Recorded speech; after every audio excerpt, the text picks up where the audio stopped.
China has already signed UNCLOS, and it has signed the 2002 Declaration on the Conduct of Parties in the South China Sea. Let me remind you that the Declaration of Conduct, the DOC, is only 5 articles long.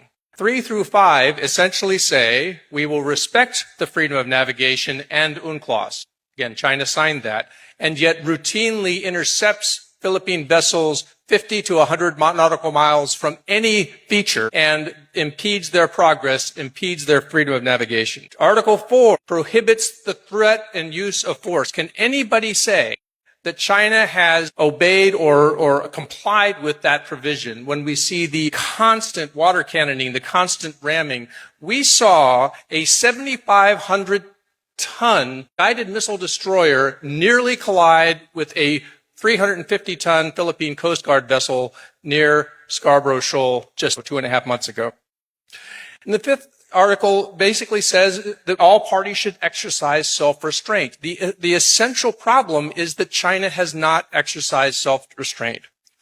So I want to go forward and talk about who is provoking whom. Is assertive transparency causing the provocation? I live in Atherton, California. Whenever I tell people from the Bay Area that I live in Atherton, California, they look at me and they say, "Which mansion do you live in?" Because all of my neighbors have mansions.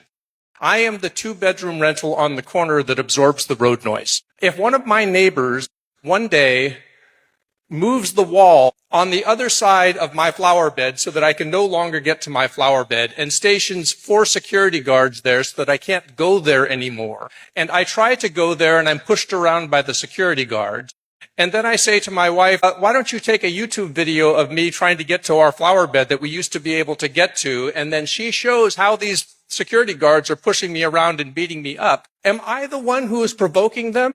Or did they steal my flower bed, right? So, I think to accuse the Philippines of provocation is an insult to the word provocation.